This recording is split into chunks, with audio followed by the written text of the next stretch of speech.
ஆனா வனாந்தரத்தை நம்ம ஊர்ல என்ன செய்ய முடியல, பார்க்க முடியவில்லை. ஆனா நம்முடைய தேசத்திலே நிறைய பகுதிகளிலே அந்த மொத்த ஏரியாவே எப்படி இருக்குமா, வனாந்தரம். இன்னொரு பெயர் பாலைவனம், டெசர்ட், wilderness அப்படி சொல்லுவோம், வனாந்தரம். இன்னைக்கு நாம கிட்டத்தட்ட இது ஒரு 2 வார செய்தி. இன்னைக்கு கொஞ்சம் சுருக்கமா கொஞ்சம் மாத்திரம் பார்த்துட்டு அடுத்த வாரம் தான் இது முடிவு வரும். அதனால நீங்கள் கவலைப்பட வேண்டாம். 12 ஆயிடுச்சு, 12 முடிச்சிருவேன். அடுத்த வாரம் கண்டினியூ ஆகும். எதுக்கு அது பயம். வனாந்தரம், வனாந்தரம் என்று சொல்லும் பொழுது அங்கே ஒரு பச்சை பசேல் என்ன செய்யாது, உலகளாவிய அளவிலே வனாந்தரம்னா எப்படி இருக்கும்ன்றத நான் முதல்ல சொல்றேன். எதை பார்த்தாலும் கண்ணு கெட்ட தூரம் வரைக்கும் ஒரு ஈ காக்கா கூட அவ்வளவு தெரியாது. ஒரு இடத்துல கூட சொட்டு தண்ணி கூட கிடைக்காது. ஒண்ணு மட்டும் தெரியும், எங்க போனாலும் ஒண்ணு மட்டும் கரெக்டா பார்க்கலாம். ஒண்ணு மட்டும் நம்முடைய கண்ணுக்கு நல்லா தெரியும். என்னன்னா கண்ணு கெட்ட தூரம் வரைக்கும் மணல் ஃபுல்லா இருக்குமா, மணல். மணலுக்கு நம்ம எவ்வளோ போறோம், எம்சாண்ட் வாங்கி அது வாங்கி இது வாங்கி பேசாம வனாந்தரத்துல லோடு லோடெல்லாம் பண்ணிடலாம். எத்தனாலாம் நினைச்சா எத்தனை வர முடியாது. ஏன்னா அந்த மணல் அந்த அளவுக்கு பில்டிங் கட்டுவதற்கு நல்ல ஒரு நேர்த்தியான மணலா இல்லை. எங்க பார்த்தாலும் மணலை தவிர வேற ஒண்ணுமே இருக்காது. எதனா ஒரு வழி தெரியுமா தெரியாது, எதனா ஒரு வீடு இருக்குமானா இருக்காது, ஏதாவது ஒரு கிணறு இருக்குமானா இருக்காது, இல்ல ஏதாவது ஒரு அடைக்கலம் பஞ்சம் நேர நிக்கலாம் நினைச்சா என்ன செய்யாது, நிக்காது. நிக்கிறதுக்கு இடமே இல்லை. அப்படிப்பட்ட ஒரு மோசமான இடம் தான் வனாந்தரம்.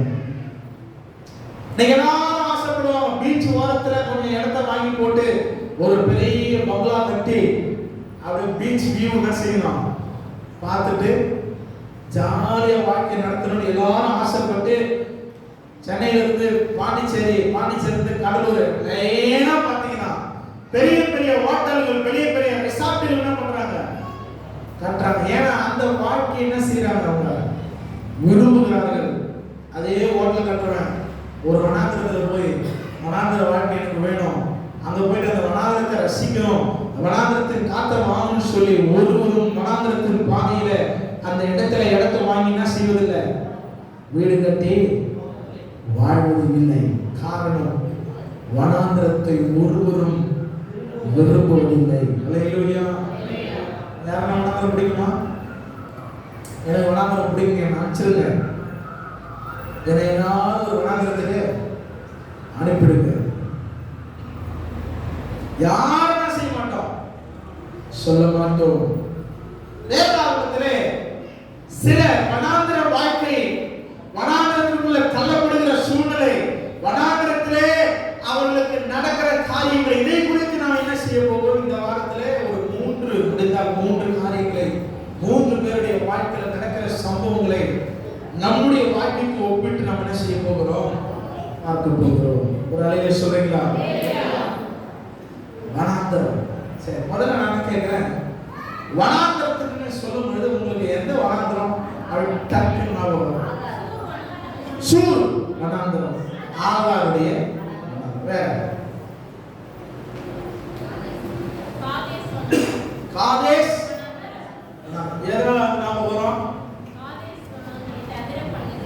பாட்டுல வருது, அதனால ஞாபகம் நமக்கு என்ன செஞ்சிடும் இருக்குது. பாட்டுலயா கர்த்தருடைய சத்தம் காதேஸ் வனாந்தரத்தை அதிர பண்ணும். பாட்டுல பாடுறோம், வசனத்திலயும் இருக்குது. Beersheba, very good. பெயர்செபா வேற அது ஒரு வனாந்தரம். யோர்தான் நதிக்கரையில பக்கத்துல உள்ள வனாந்தரம்.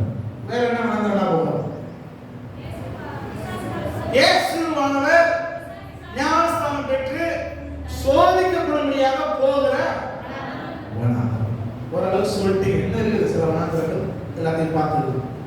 முதலாவது சூர் வனாந்தரத்தை குறித்து என்ன செய்ய போகிறோம், வாசிக்க போகிறோம். எடுத்துக் கொள்வோம். ஆதியாகமத்தின் புத்தகம் 16வது அதிகாரம் திருப்பிக் கொள்ளலாம். சூர் வனாந்தரம், சூருக்கு போகிற வழியிலே அங்கே உள்ளதான ஒரு வனாந்தரம். ஆதியாகமம் 16வது அதிகாரம் 17வது வசனத்தை நாம் வாசிக்கலாம்.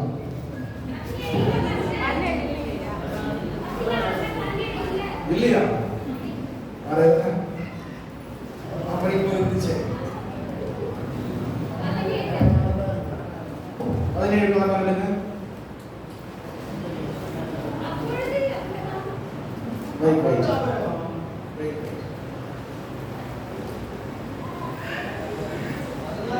அதான் கேளுங்க.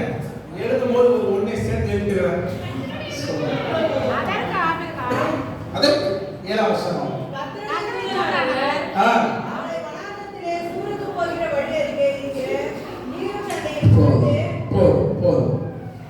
இங்கே ஆகாரை குறித்து நாம் வாசிக்கிறோம். ஆகார் ஏதோ ஒரு காரணத்தினால தான் வீட்டை விட்டு தன்னுடைய எஜமானனை விட்டு எங்க போய் நிற்கிறாங்க, ஒரு வனாந்தரமான இடத்துல போய் நிற்கிறாங்க. என்ன நடக்குது? ஆபிரகாமுக்கு குழந்தை இல்லை. சாராளே ஆபிரகாமுக்கு பிள்ளை செல்வத்தை என்ன செய்ய முடியல, கொடுக்க முடியல. இந்த சூழ்நிலையில சாராள் ஒரு ஐடியா செய்யறாங்க. ஒருபோதும் ஆகார் இந்த ஐடியா என்ன செய்யல, சொல்லல. சொல்றது யாரு? சாரா. எஜமானை பார்த்து, தன் வீட்டுக்காரர் பார்த்து, புருஷா இனிமேல நான் உனக்கு என்ன செய்ய முடியாது, ஒரு பிள்ளையை பொத்து கொடுக்குறது முடியாத காரியம் போல. ஆண்டவர் எனக்கு ஒன்றும் செய்ய மாட்டாரு. ஆண்டவர் என்னை நான் ஒன்றும் கர்ப்பம் தரிக்க பண்ணலை. பேசாம என்ன பண்ணு, நம்ம வீட்டில் ஒரு வேலை இருக்கிறா, அட்டைமைப்பட்டு இருக்கிறா. ஒருவேளை அவரோடு சேர்ந்து அவள் மூலமாக ஒரு பிள்ளையை, ஒரு சந்ததியை, ஒரு குமாரனை என்ன செய்து கொள், பெற்றுக்கொள் என்று சொல்லி ஆபிரகாம் கேட்கல. மனைவியாக போற ஆகாரம் கேட்கல. ஆண்டவரும் அதை சொல்லவில்லை. யார் சொன்னது? முழுக்க பொட்டாட்டி சொன்ன வார்த்தையை அப்படியே கேட்பதாக ஆபிரகாமும் இந்த காரியத்திற்கு என்ன செய்கிறார், சம்மதிக்கிறார். சம்மதித்து இருவரும் கணவன் மனைவியுமாய் மாறுகிறார். முறைப்படி இல்லை, ஆனா இருக்கிறார். அப்படி வாழ்க்கையில கர்த்தர் ஆகாருடைய வயிற்றிலே கர்ப்பம் தரிக்கும்படியான ஒரு பாக்கியத்தை என்ன செஞ்சாரா? எதுல இருந்து என்ன தெரியுதுன்னா, பிரச்சனை சாராளுக்கு தான், ஆபிரகாமுக்கு இல்லை. இதை காம்பன்சேட் பண்ணுவதற்காக ஆகாரை வேலைக்காரியா இருக்க வேண்டிய நபரை, இன்னும் நல்லா சொல்ல போனா அடிமை பெண்ணா இருக்க வேண்டிய நபரை தன் எஜமானி தன்னுடைய ஸ்தானத்துல கொண்டு வந்து என்ன செய்யறாங்க, நிறுத்துறாங்க. நிறுத்தும் போது என்ன நடக்கிறது? சாராளுக்கு இதுவரைக்கும் ஒன்றும் நடக்கல, ஆகாருக்கோ கர்ப்பம் உண்டாகிவிட்டது. அல்லேலூயா. இதை பார்த்த உடனே நல்லா யோசிச்சு பாருங்க. ரெண்டு ஒத்தா வரது சொல்லுவாங்க, காலத்தில் ஒத்தா வரது சொல்லுவாங்க.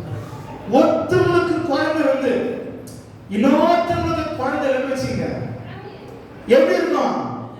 ஒரு மாதிரியா பார்ப்பாங்க, ஒரு மாதிரியா பேசுவாங்க. இவங்க புறமை பார்க்கறது ஒரு பக்கம் விட்டுருங்க, உள்ளவர்கள் இல்லாதவங்களை பார்க்கிற பார்க்கறது பாருங்க, அது ரொம்ப மோசமா இருக்கும். ஆமா இல்லைங்களா? இங்க என்ன நடக்குது? என்ன நடக்குது? தன் நாச்சியாரை அற்பமாக இவர் என்ன செய்ய ஆரம்பிக்கிறார்? யாரு? உனக்கு என்ன வேலை கொடுத்தாங்க? என் புருஷனுக்கு ஒரு புள்ள பெத்து கொடுக்கணும், அதோட சரி. ஆனா இந்த ஆகார் கர்ப்பவதி ஆகல சாரா, இவங்க ஆனதுனால ஒரு பெரிய ஒரு சந்தோஷம் வந்துச்சு. அதே நேரத்துல தன் எஜமானியை அற்பமாய் என்ன செஞ்சிருக்கான் ஆரம்பித்து விடுகிறான். எஜமானி சும்மா இருப்பாங்களா? என்ன பண்றாங்க? ஆபிரகாம் நோக்கி, எனக்கு நேரிட்ட அநியாயம் 30 பேர் நியாயம். இந்த அநியாயம் எனக்கு வந்த இந்த அநியாயம் யாருக்கு வரணும்? அவர் பாவம், ஒருவேளை அவர் ஒரு ஆலோசனையும் சொல்லல, சொன்னதெல்லாம் இவங்க. ஆனால் சொல்றான், என் மேல் வந்த இந்த அநியாயம் தான் நினைச்ச மாதிரி ஆகார் நடந்துக்கல, தான் விரும்பினபடி ஆகார் என்ன செய்யல, நடந்தல. உடனே பஞ்சாயத்து பண்றாங்க. பஞ்சாயத்து பண்றது அவ்வளவு ஈஸி இல்ல. ஆபிரகாம் கூப்பிட்டு வச்சு, இந்த அநியாயத்துக்கு நீ என்ன செய்யணும்? பதில் சொல்லணும். ஒருவேளை 2 பேரும் ஈக்குவல் பொசிஷன் தான் என்ன சொல்லிருப்பாங்க, ஒண்ணு ஆவா இந்த வீட்டுல இருக்கணும், இல்ல நானு அந்த வீட்டுல, அதானே? அப்படிதான் வந்திருக்கணும். 2 பேர் ஈக்குவலான ஒரு ரைட்ஸ்குள்ள இருந்தா, உரிமை இருந்தா என்ன சொல்லிருப்பாங்க, இங்க அவளா நானா முடிவு பண்ணி நீ என்ன பண்ண போ சொல்லு. ஆனா இங்க என்ன சொல்றாங்க, முதல்ல அவளை நான் நினைச்சேன், நான் அதுக்கு மகத்துவமான ஒரு காரியத்தை செய்ய வேண்டும் என்று சொல்லி, எனக்கு ஒரு பிள்ளை வேணும்னு சொல்லி தான் நான் அவளை சொன்னேன். ஆனா அவ என்ன பண்ண ஆரம்பிச்சிட்டா, என்ன நிந்திக்க, அற்பமா என்ன ஆரம்பிச்சுட்டா சொல்லி. நல்லது செய்வான்னு பார்த்தேன், கடைசியில் என்ன செய்யறா, தீமை செய்யறான்னு சொல்லி அவளை என்னை அற்பமாக எண்ணுகிறாள். கர்த்தர் எனக்கு மோக்க நடுவில் நியாயம் தீர்ப்பாராக என்று சொல்லி அந்த ஆகார வீட்டை விட்டு வெளியே போவாங்கன்னு சொல்லி என்ன பண்ணிட்டாங்க, முடிவு பண்ணிட்டாங்க. முடிவு பண்ணதோடு இல்லை, சாராய் அவளை கடினமாய் நடத்தினான். ரொம்ப கடினமா என்ன செய்யப்பட்டாங்க, நடத்திட்டாங்க. என்ன பண்ணிருப்பாங்க, வேலை பயங்கரமா செய்ய சொல்லியிருப்பாங்க. சாப்பாடு சரியா என்ன செஞ்சிருக்க மாட்டாங்க, கொடுத்துருக்க மாட்டாங்க. அதுவும் மாசமா இருக்கிற ஒரு மகள், ஆகாரம் மாசமா இருக்கும் பொழுது கடினப்படுத்தல எப்படி இருக்கும், மிகுந்த மன உளைச்சல் என்ன செய்யும். ஆகாரம் ஒண்ணு புரியல, என்ன செஞ்சிடணும், வீட்டை விட்டு வெளியே போத்தான். சில நேரங்களிலே சில பிரச்சனைகளுக்கு விடுவி வர வேண்டும் என்று சொன்னால் கொஞ்ச நாள் வெளியே போறதுதான் ஒரு விதத்துல நல்லது. இவள் என்ன செய்யறாள், எழுந்து புறப்பட்டு நேரா அவருடைய நாச்சியாரை விட்டு, சாராயை விட்டு, ஆபிரகாமை விட்டு ஓடி போனான். நான் யோசிச்சு பார்ப்பேன், ஓடணும் தான் ஓடினேன். எகிப்து தேசத்துக்கு ஓடிட்டா கூட என்ன ஆயிருக்கும்,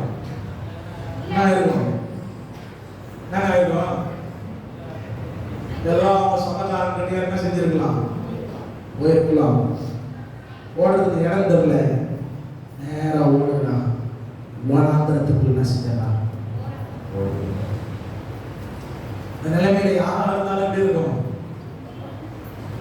நானா ஒன்றும் பண்ணல, அவங்களா பண்ணிட்டு, எல்லாத்தையும் அவங்களே செஞ்சுட்டு, எல்லா தப்பையும் அவங்களே பண்ணிட்டு, எல்லா குற்றத்திற்கும் காரணம் சாரா. கடைசியில பழியும் பாவமும் என் மேல வந்து விதிச்சு சொல்லி ஆகா வீட்டை விட்டு ஓடி போறான். ஓடி போகும் பொழுது சூர் வனாந்திரத்துல அலைந்து என்ன செஞ்சான், என்ன பண்றதுங்க. ஆபிரகாம் தேடி வந்தாரா, தேடி வந்த மாதிரி இல்ல. சரி இருந்தாலும் அவங்களுக்கு ஒரு கொண்டாடி தானே தேடுவேன். வயிற்றுல தான் கருவும் தன்னுடைய சந்ததி வளர்ந்து அதை கூட என்ன செய்யல. ஆபிரகாம் நல்ல ஒரு சொல்லுவாங்க, கொண்டாடி சொல்றது அப்படியே கட்டிக்கிட்டாரு, அனுப்பினாரு. நிலைமை யாருடைய நிலைமை, மோசமான நிலைமை. ஒருவேளை அடிமை பொண்ணா இருந்தாலே ஒழுங்கா அந்த வீட்டு வேலைக்காரி ஏதோ பாத்திரத்தை தேய்ச்சிக்கிட்டு, ஏதோ துணியை தேய்ச்சிட்டு, ஏதோ சாப்பாடு போட்டாங்க சாப்பிட்டு கம்முன்னு என்ன செஞ்சிருக்கலாம். வெளியே போனா ஜனங்க என்ன சொல்லுவாங்க, என்னடா இது கல்யாணம் ஆகல, இவன் என்ன செய்யற, கர்ப்பவதி என்ன செய்யறா. நிர்பந்தமான சூழ்நிலை, நெருக்கடியான சூழ்நிலை, ஒன்றும் புரியாத சூழ்நிலையில இந்த ஆகார் நேரா ஓடி போனாங்களாம், வனாந்திரத்துக்கு ஓடி போனாங்க.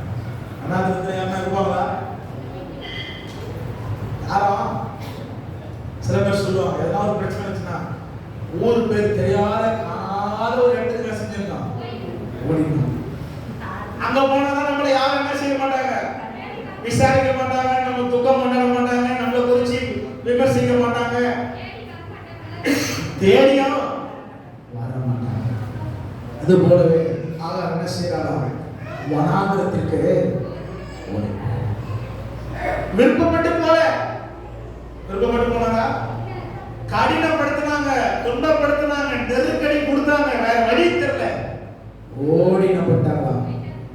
இந்த வனாந்திரத்தில் ஒருவர் தேடி ஓடினார். ஆமென் சொல்றீங்களா? கர்த்தருடைய தூதனானவர் அவளை வனாந்திரத்திலே சூருக்கு போகிற வழியில் இருக்கிற நீரூற்றண்டில் கண்டு பரிசுத்தம். ஆகாரு வனாந்திரத்துக்கு ஓடி போயிட்டா என்னை யாரும் பார்க்க மாட்டாங்கன்ற ஒரு சூழ்நிலை தான் செஞ்சிருப்பாங்க. என்ன பண்றதுன்னே தெரியல, ஓடி போயிடுவோம். எங்கன்னா தொலைஞ்சி எப்படின்னா போயிடலான்னு போகிற இடத்துல கர்த்தருடைய தூதனானவர் அவளை காண்கிறார். ஒரு ஆளிலே சொல்றீங்களா? வனாந்திர வாழ்க்கை இருக்கிற நம்முடைய வாழ்க்கையில கூட வனாந்திரத்துக்கு மத்தியில் நம்மை காண்கிற தேவன் ஒருவர் என்ன செய்யறாரு, அவர் கேட்கிறாரு, எங்கே இருந்து வருகிறாய், எங்கே போகிறாய் என்று கேட்டார்.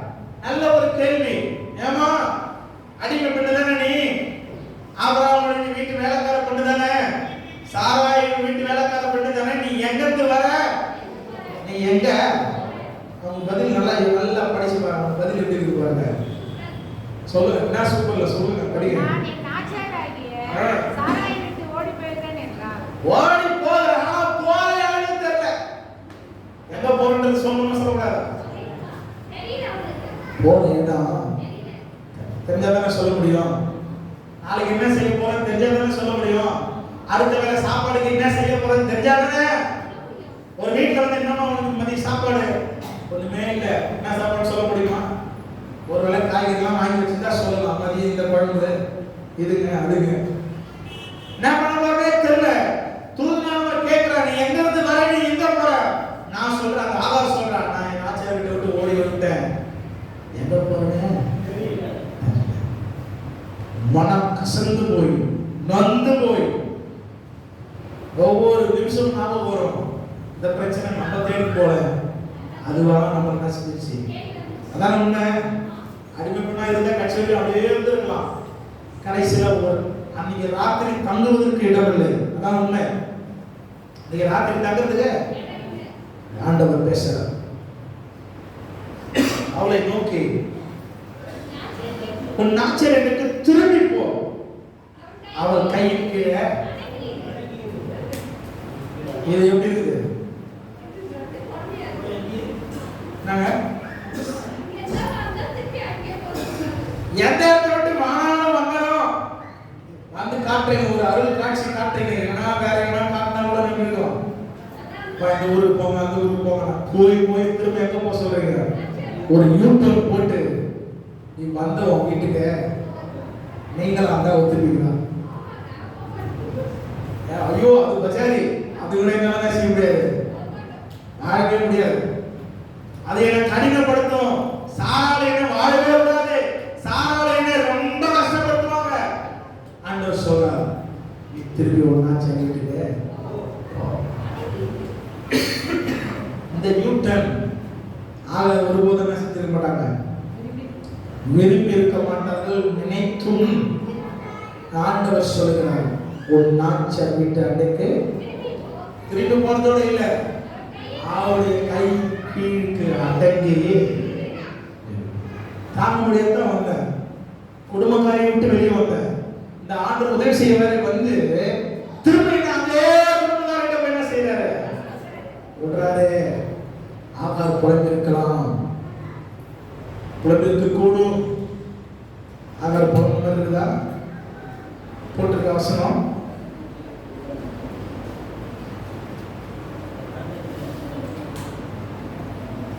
சொல்லல. தேவன் தூதனானவர் மறுபடியும் சொல்லுகிறார், நான் சந்ததியை மிகவும் செய்வேன், பெருக பண்ணுவேன். நீ கர்ப்பவதியா இருக்கிறாய், ஒரு குமாரனை பெறுவாய், கர்த்தர் உன் அங்கலாய்ப்பை கேட்டார் என்று சொல்லி அவனுக்கு இஸ்மவேல்னு ஒரு தேவனுடைய தரிசனம் அங்கே சொல்லப்படுகிறது. நீ கர்ப்பவதியா இருக்கிற ஒரு ஆம்பளை பிள்ளை என்ன செய்ய போறாரு? ஸ்கேனிங் இல்லாம ஆண்டவர் சொல்றாரு. ஹalleluya. சிடி ஸ்கேன் இல்ல, யுஎஸ்டி ஸ்கேன் இல்ல, அனாமலி ஸ்கேன் இல்ல, தெளிவாய் தரிசனமாய் சொல்லுகிறார், நீ ஒரு குமாரனை. அது வரைக்கும் அவர்கிட்ட போயிட்டு சொல்லப்படுகிறது. இஸ்மவேல் அர்த்தத்துக்கு என்ன அர்த்தம்? கர்த்தர் உன் அங்கலாய்ப்பை கேட்டபடியினால் அவர் இஸ்மவேல் என்று எங்க கேட்டார் தெரியுங்களா? ஒரு அலையை சொல்லுங்களா? வீட்டுக்குள்ள இருக்கும்போது இல்ல, அடிமைத்தனத்தின் வாழ்க்கையில் இருக்கும்போது அல்ல, அவள் தத்தளிக்கிற சூழ்நிலை, தன்னுடைய நாச்சியாரால கடினப்படுத்துகிற வேதனைப்படுத்த துரத்தப்பட்ட ஒரு நிலையில கர்த்தர் சொன்னார், உன் அங்கலாய்ப்பை நான் என்ன செஞ்சேன்? அறிந்திருக்கிறேன். உன் அங்கலாய்ப்பை கேட்டேன். இன்னைக்கு அநேகருடைய வாழ்க்கை ஆகாருடைய வாழ்க்கையாய் காணப்படலாம். என்ன அங்கலாய்ப்பை கேட்கறதுக்கு யாரும் இல்லை. எல்லாராலும் நான் புறக்கணிக்கப்படுகிறேன். என்னை நம்பியவர்களே துரோகம் செய். நீங்க முதல்ல யோசிச்சு பாருங்க, ஆகார்கிட்ட பேசியிருப்பாங்க. எப்படி பேசியிருப்பாங்க? அதார என் வீட்டு வேலைக்காரர் இருக்க, என் வீட்டுக்காரருக்கு குழந்தை இல்லை, நீ என்ன செய்ய? நல்லபடியா ஒரு குழந்தை மாத்திரம் அது போதும், உன்னை நான் கண்ணுங்களாம என்ன செய்வேன்? உலகத்திலே குழந்தை இல்லாதவர்களுக்கு என்ன செய்வாங்கன்னா வாடகை தாய் என்று சொல்லி யாரோ ஒருத்தவங்க ஒரு குறிப்பிட்ட நபருடைய கருவை சுமக்கும்படி இந்த காலகட்டத்தில் என்ன செய்யுது நடக்குது. கேள்விப்படுகிறீங்களா? வாடகை தாய் அந்த திட்டம். அதுக்கு என்ன செய்வாங்க? அந்த அந்த தாய், அதாவது அந்த கருவை சுமக்கிற அந்த மகளுக்கு தேவையான பணம், நல்ல பொருள் எல்லாத்தையும் என்ன செய்வாங்க? கொடுப்பாங்க. நல்ல பழம் வாங்கி கொடுப்பாங்க. அவன் பார்த்தால், ஏன்னா என் கரு அந்த வயிற்றில் என்ன செய்யுது? வளர்ந்து சொல்லி அந்த பிள்ளையை பெற்றுக்கொள்ள வேண்டியவர்கள் எல்லா விதத்திலும் அவர்களுக்கு நல்ல நன்மையான காரியங்களை செய்வாங்க. ஆனா இங்க சொன்னது வேற, நடந்தது. ஆனா கர்த்தர் அவரை பார்த்து சொல்லும், அங்கலாய்ப்பை நான் கேட்டேன். இன்னைக்கு அநேகருடைய வாழ்க்கையில் அங்கலாய்ப்பு, இந்த வனாந்திரத்து அனுபவம் அநேகருடைய வாழ்க்கையில் என்ன செய்யுது? சொந்தங்களால் தள்ளப்பட்ட நிலைமை, கூட பிறந்தவர்களால் தள்ளப்பட்ட நிலைமை, நம்பினவர்களால் தள்ளப்பட்ட. ஒரு நிமிஷம் சொல்லிருப்பான், ஐயோ நான் மட்டும் கவனித்திருப்பேன், என் வேலையை பார்த்துருக்கேன், என்னை வீணை இழுத்து விட்டு யார் பிரச்சனை மாட்டிக்கிறது? ஆனா எவ்வளவு நிந்த, எவ்வளவு அவமானம். ஆனால் கர்த்தர் அந்த இடத்துல சந்திக்கிறார். ஒரு நாட்களாய் இப்ப நான் என்ன செஞ்சேன்? இப்படிப்பட்ட வனாந்திர வாழ்க்கையில் ஒருவேளை நீங்கள் இருந்தாலும் சரி, இன்றைக்கு கர்த்தருடைய வார்த்தை உங்களுக்கு நிறைய வருகிறது. உன் அங்கலாய்ப்பை நான் கேட்டேன். ராமன் சொல்றீங்களா? பார்த்து சொல்லுங்க, உங்க அங்கலாய்ப்பை கர்த்தர் கேட்டார். நேருடைய வாழ்க்கையில வீட்டில் தான் இருப்போம். மனாந்திரத்தின் பாதையில கர்த்தர் அங்கலாய்ப்பை செய்வார். ஆகாரு இந்த வார்த்தையை கேட்ட உடனே அங்கலாய்ப்பு போயிடுச்சு. என்ன சொல்றாங்க தெரியுங்களா? என்னை காண்பவரை நானும் இவ்விடத்தில் கண்டே சொல்லி தன்னோடு பேசின கர்த்தருக்கு, நீர் என்னை காண்கிற தேவன் என்று அந்த துறவு பெயர் லகாய் ரோயி. லகாய் ரோயி அப்படின்னா நீர் என்னை காண்கிற தேவன். இவர்னா ஒரு எபிரேயர் குடும்பத்தை சேர்ந்தவரா? ஆபிரகாமுடைய முறையான வம்சத்தில் வந்தவரா? எகிப்து அடிமை, எகிப்து நாட்டை சேர்ந்த அடிமை பெண். எகிப்துக்கு ஆபிரகாம் போகும்போது அந்த எகிப்தில் உள்ள மண்ணை சில இடம் கொடுக்கும் போது அதை ஒட்டிக்கணும் வந்துதான். ஆனால் கர்த்தர் இவரை சந்தித்தார். ஆகார் என்ன செஞ்சாராம்? காரணம் ஆபிரகாமுடைய வித்து அந்த மார்பில் இருந்தது. அல்லேலூயா சொல்லுங்க. என்னை காண்கிற தேவன், என்னை காண்பவரை நான் இடத்துல செஞ்ச?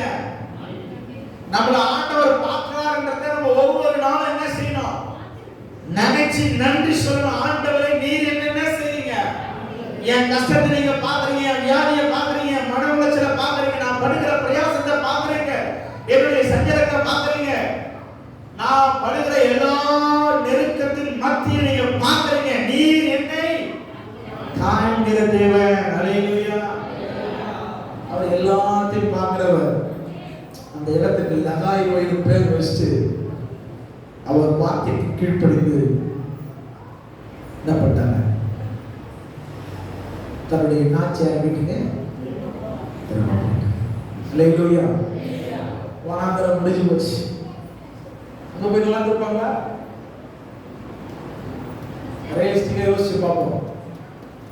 ஏற்கனவே கொடுங்க, அது வீட்டை விட்டு போய் திரும்பி வந்தா உன்னதான் போனல எப்படி பேசுவாங்கப்பா? போனல வனாந்தரத்தில் கர்த்தர் ஒரு அங்கலாய் என்ன செய்யறாங்க? புள்ள பிறந்துச்சு, குழந்தை கொஞ்சம் மனசு மாறும். அம்மா இல்லைங்களா? மாறும். சரி, அந்த பொண்ணு தான் நமக்கு செட் ஆகல, நம்ம புருஷனுடைய குழந்தை தானே, அது கொஞ்சம் விதமாக தான் செஞ்சிருப்பாங்க. குழந்தையே இல்லாத ஒரு வீட்டில் ஒரு குழந்தை வந்த உடனே ஏதோ சரி கொஞ்சம் சந்தோஷம் ஓடினே இருந்துச்சு. ஆனா ஆண்டவர் மறுபடியும் சாராவை நினைச்சு சாராளுக்கு ஒரு பிள்ளை என்ன செய்யறாரு? கொடுத்துட்டாரு. ஒரிஜினல் பிள்ளை என்ன செஞ்சுச்சு? பிறந்துச்சு. எது ரொம்ப பெஸ்ட்?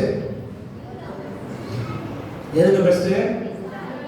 தனக்கு பிறந்தது பெஸ்டா இல்லை எடுத்து வளர்ந்தது பெஸ்டா? வளர்க்கல குழந்தைன்னு சொல்லி என்ன செய்வாங்க? அநேக தத்து எடுத்து என்ன செய்வாங்க? வளர்ப்பாங்க. அப்படி வளர்க்கும் போது எந்த பிரச்சனையும் இல்லை. ஒருவேளை ஒரு அதிசயம் நடந்து திடீர்னு ஒரு குழந்தை அவங்களுக்கே பிறந்துச்சுன்னு வச்சுங்க, இதுவரையும் செலுத்தின பாசம் அன்பு இந்த குழந்தைங்க அதை மாறிடும். அந்த குழந்தை என்ன செஞ்சிருவாங்க? ஒரு இயல்பு. எல்லாரும் கிடையாது, யாரும் சிலர். என்ன நடக்குது? 21 அதிகாரத்துக்கு திருப்பி ஆகாருடைய வாழ்க்கையே வளர்ந்தது தான். 21 அதிகாரத்துல இந்த புள்ள வளர்ந்துச்சு. இஸ்மவேல் என்ன பண்ணிட்டான்? வாழ்ந்துட்டான். ஈசாக்குன்ற ஒரு ஒரிஜினலான பிறக்க வேண்டிய அவன் சந்ததியில குழந்தை என்ன செஞ்சிருச்சு? பிறந்துச்சு. 9ஆம் வசனம்,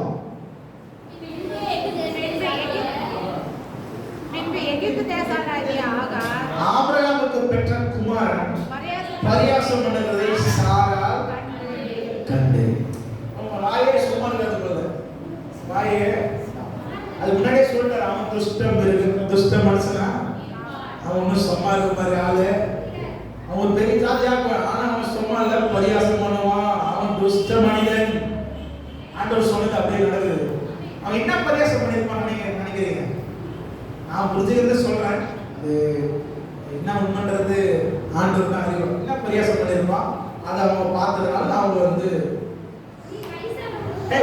அவன் முன்னாடி சொல்லுது, சாராள் பிள்ளைகளுக்கு பால் கொடுப்பாள் என்ற ஆபிரகாமுக்கு எவன் சொல்லுவான்? அவருடைய முதிர் வயதில் அவனுக்கு ஒரு குமாரனை பெற்றேனே.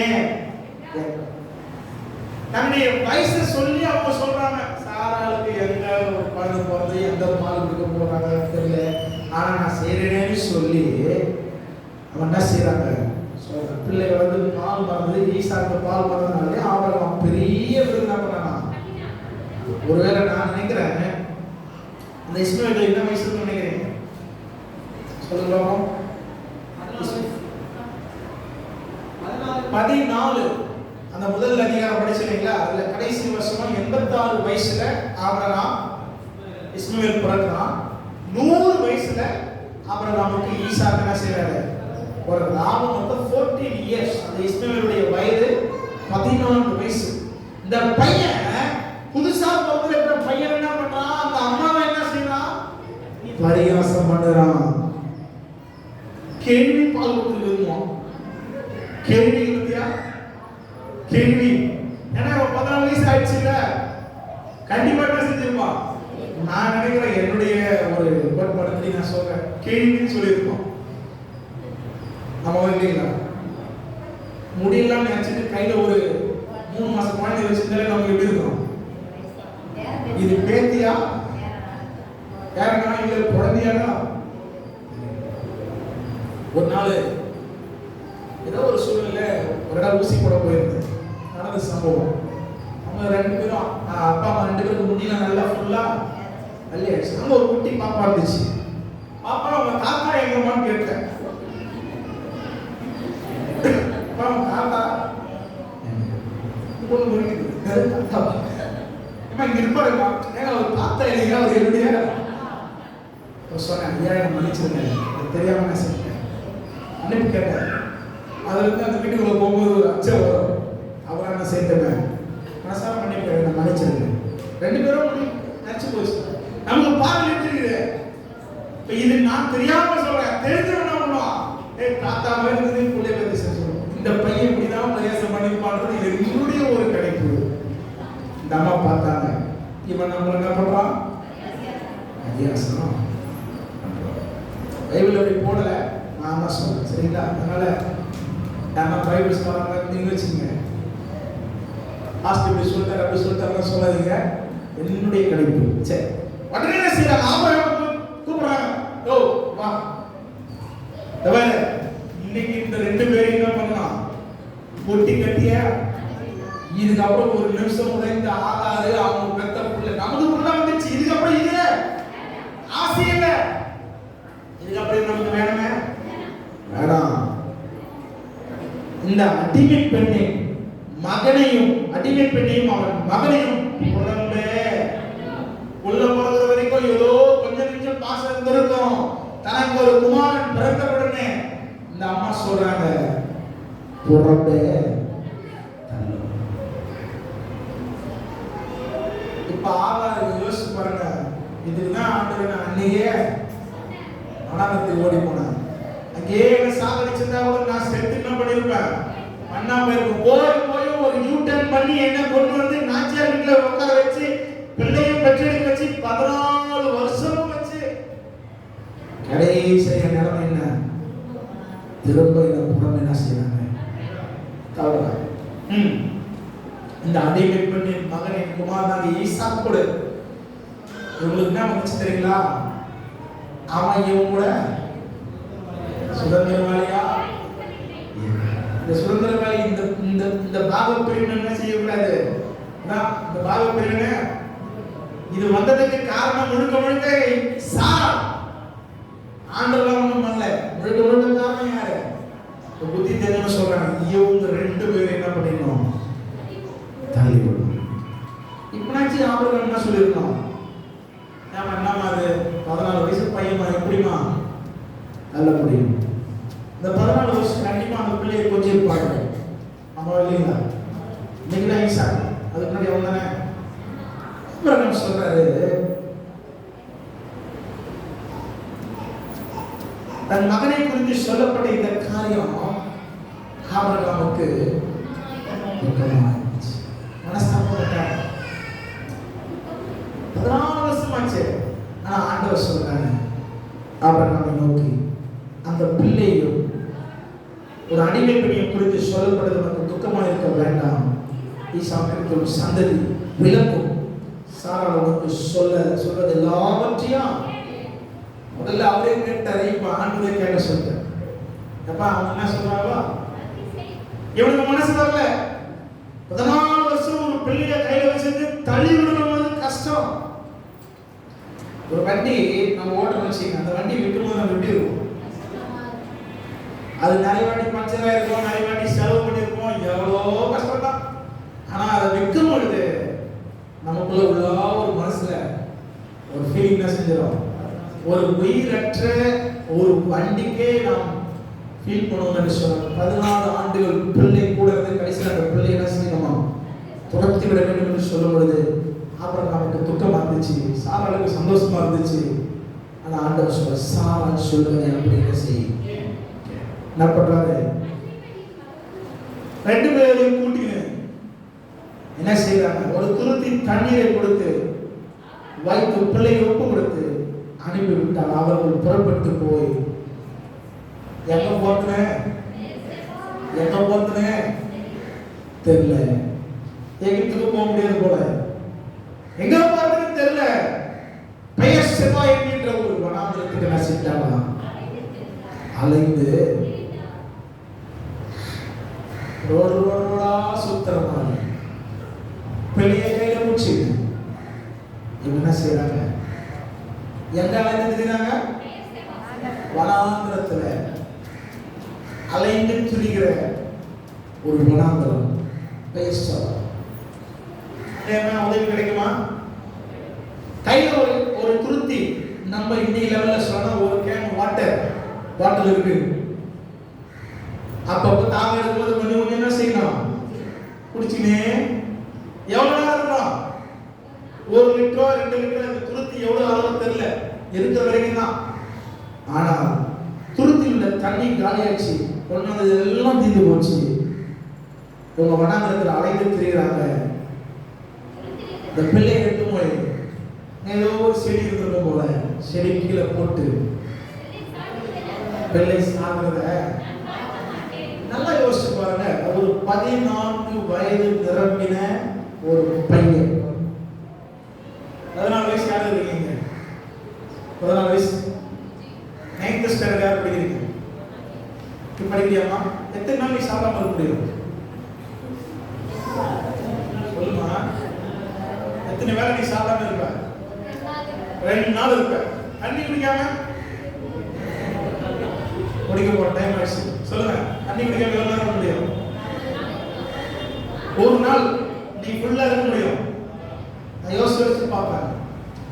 தண்ணி தீர்ந்து போச்சாமா, தண்ணிக்கு அலையறாங்க, வழி தெரியாம அலையறாங்க. அந்த பிள்ளை சாகவே நானே செய்ய மாட்டேன்.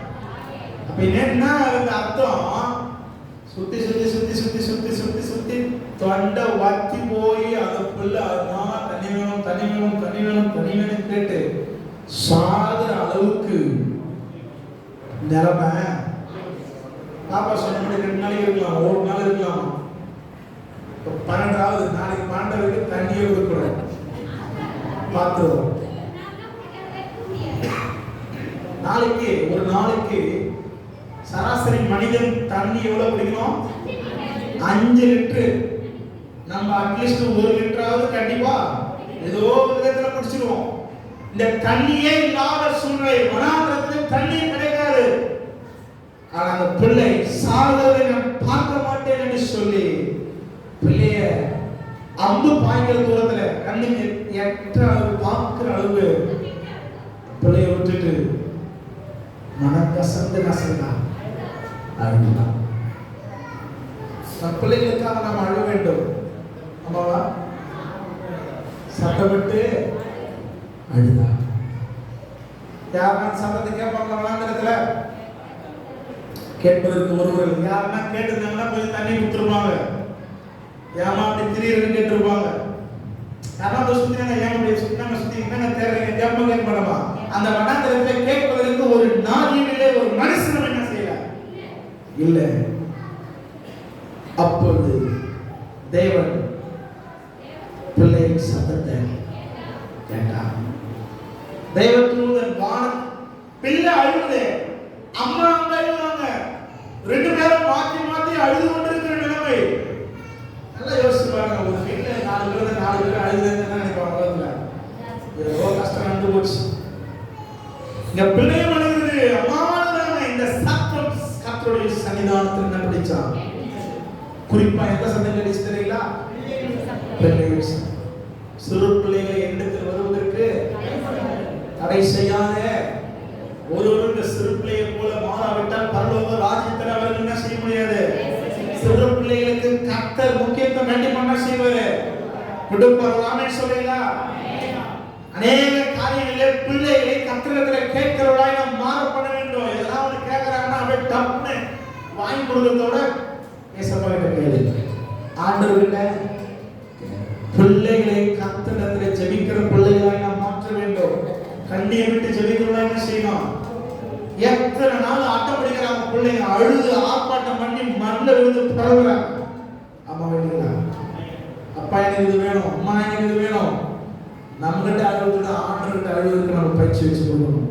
சொல்லிட்டுனா கடைசி வரைக்கும் என்ன பண்ணுவோம், எந்த கஷ்டம் வந்தாலும் ஆண்டவர்கிட்ட அழுது எல்லாவற்றையும் என்ன செய்வோம், பெற்றுக்கொள்ளும்.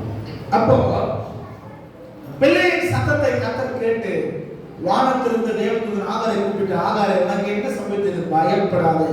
பிள்ளை இருக்கும் இடத்திலே தேவன் சத்தத்தை, பிள்ளையின் சத்தத்தை கேட்டான். எடுத்து பிள்ளை எடுத்து அவன் கையினால் பிடித்து கொண்டு போ, அவனை பெரிய ஜாலியா தூக்கிட்டு போவாங்க.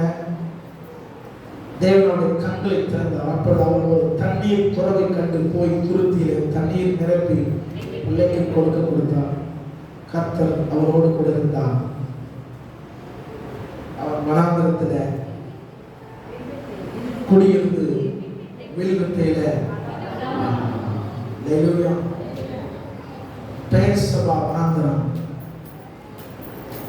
அலைந்து திரிகிற அனுபவம், நன்மையை காணாத ஒரு அனுபவம், அடுத்த வேலை வாழ்க்கை நடத்துவதற்கு இல்லாத சூழ்நிலையில் உள்ள அனுபவம், சாவத்தாயா பதில், சாவத்தாயா முடிவு நினைக்கிற ஒரு அனுபவம். ஆண்டவர் அதன் மத்தியில உன்னை கண்ணோக்கி பார்க்கிற தேவன். ஏன் தெரியுங்களா, ஆகார் முன்னாடியே சொல்லிட்டாங்க, நீ என்னை காண்கிற. இப்படிப்பட்ட உணர்வின் வாழ்க்கை நமக்கும் காணப்படலாம். ஒருவேளை பிள்ளைகளை கையில பிடிச்சு கொண்டு சுற்றி திரிகிற ஒரு அனுபவமாக இருக்கலாம். ஒருவேளை என் பிள்ளை எதிர்காலம் என்ன ஆக போகுது, என் வாழ்க்கை என்ன ஆக போகிறது, நான் நம்பினவர்கள் எல்லாம் என்னை கைவிட்டு விட்டாங்க சொல்லி அலைந்து திரிகிற ஒரு வனாந்தரத்தின் பாதையாய் நாம் இருக்கலாம். ஆண்டவர் சொல்லுகிறார், உன் கண்களை கர்த்தர் என்ன செய்வாங்க, கண்ணு சில நேரத்தில் திறக்கப்படணும். எவ்வளவு நாள் தேடி இருப்பாங்க, நான் நினைக்கிறேன் எத்தனையோ நாள் தேடி இருப்பாங்க, அப்பெல்லாம் கிடைக்காத தண்ணீர் துறவு கர்த்தர் சொன்ன பிறகு, கண்கள் திறந்த பிறகு தண்ணீர் துறவ, அந்த தண்ணியை பார்த்தவங்க எவ்வளவோ சந்தோஷம் இருக்கும். ஆமா இல்லைங்களா, சந்தோஷம். வனாந்தரத்தின் பாதையில ஒரு தண்ணீர் கிடைத்தது. நம்முடைய வாழ்க்கையில கூட கர்த்தர் ஆசீர்வாதங்களை செய்வார். முடிச்சிடலாமா? இன்னும் கிட்டத்தட்ட ஒரு 6-7 வனாந்தரம் நேரம் ஆகிறதுனால நான் இதோடு முடித்து ஒரே ஒரு செகண்ட் தான் முடிச்சிருக்கு. ஆகாருடைய எல்லாரும் படிப்போம், ஒப்பு கொடுக்கலாமா? இன்றைக்கு இந்த வனாந்தரத்தில் அனுபவம் நம்முடைய வாழ்க்கையில் கூட காணப்படலாம். ஆண்டவரே, கைவிடப்பட்ட ஒரு நிலைமை, இந்த வனாந்தரத்தின் பாதை என்னுடைய வாழ்க்கையில் காணப்படலாம். ஒருவேளை இப்படிப்பட்ட சூழ்நிலை நீங்கள் யாராக இருப்பீர்கள் சொன்னால் இன்னைக்கு ஆண்டுடைய சமூகத்தில் ஒப்பு கொடுக்கலாம். என்னை காண்பவரை இவ்விடத்தில் நானும் கண்டேன். ஆகார் சொல்ற ஒரு நல்ல வார்த்தை, என்னை காண்பவரை நான் கண்டேன். உங்களை காண்கின்ற தேவன் நம் மத்தியில் இருக்கிறார் என்பதை நீங்க முதல்ல உணரணும். ஆண்டவரே, நீர் என்னை காண்கிறீர் என்பதை முதலாவது நான் உணர்கிறேன். ஆகாருடைய வனாந்தரம், கத்தளிப்பின் வனாந்தரம், அலைந்து திரிகிற வனாந்தரம், கைவிடப்பட்ட நிலைமை வனாந்தரம். அந்த வனாந்தர வாழ்க்கையிலிருந்து கர்த்தர் ஆகாரினுடைய பிள்ளையை பெரிய ஜாதியாய் மாற்றி அவனை ஒரு சந்ததியாக மாற பண்ணினீரே. ஓ, இன்றைக்கு எங்களை அப்படி மாற்றுகிறார். எங்கள் கண்களை கர்த்தர் திறந்தருள்வீராக. எங்கள் ஆசீர்வாதத்தை காணக்கூடாது இருக்கிற எங்களுடைய ஆண்டவரே, கண்களை திறந்தருள்வீராக. வனாந்தரம் போல எங்கள் வாழ்க்கை காணப்பட்டால் இன்றைக்கு தேவனாகிய கர்த்தர் இப்படிப்பட்ட சூழ்நிலை உள்ள ஒவ்வொருடைய வாழ்க்கையில் கர்த்தர் வனாந்தரத்தை கடந்து போக பண்ணுகிறார். கர்த்தர் நாங்கள் ஒப்பு கொடுக்கிறோம், ஆசீர்வதியோ. நாளை செய்தி கண்ட ஒவ்வொருவரையும் கர்த்தர் ஆசீர்வதிப்பீரார். இந்த வனாந்தர வாழ்க்கை எங்கள் வாழ்க்கையில மாறட்டும், எங்கள் பிள்ளைகளுடைய வாழ்க்கையில மாறட்டும். உம்முடைய சத்தம் காதேஸ் வனாந்தரத்தை அதிர பண்ணும் என்று சொல்லி நாங்கள் வேதத்தில் வாசிக்கிறோம். இப்படிப்பட்ட சூழ்நிலை பாதையில் இப்படி சத்தம் புறப்பட்டு வரட்டும். வனாந்தர வாழ்க்கையை கர்த்தர் மாற்றி விடார். தொடர்ந்து இந்த கருத்தில் ஒப்பு கொடுக்கிறோம். மீதி இருக்கிற வசனங்களை நாங்கள் அடுத்த வாரத்தில் தொடர்ந்து தியானிக்க கிருபை தாரும். மீட்பும் அருமை ரட்சகருமாக இயேசு கிறிஸ்துவின் விலையேறப்பட்ட நாமத்தினாலே ஜெபத்தை எடுத்து முடிக்கிறோம். நல்ல பிதாவே, சபையாய் சேர்ந்து சொல்லுவோம். என் ஆத்துமாவே கர்த்தரை ஸ்தோத்திரி. உம்முடைய உள்ளமே என் ஆத்துமாவே செய்த சகல உபகாரங்களுக்காக கர்த்தராகிய இயேசு கிறிஸ்துவின் கிருபையும் பிதாவாகிய தேவனுடைய அன்பும் பரிசுத்த ஆவியானவருடைய அந்நியக்கு வேண்டத்தில் பாதுகாப்பும் கிருபையும் சமாதானமும் சதா காலம் அனைவரோடு கூட உலகத்தில் சகல பரிசுத்தவான்களோடு கூட எப்பொழுதும் கூடவே இருப்பதாக. ஆமென். அல்லேலூயா. God bless you. கர்த்தர் அனைவரையும் ஆசீர்வதிப்பார். ஒருவருக்கு ஒருவர் அந்த மாதிரி கூறி கருத்து சொல்வோம்.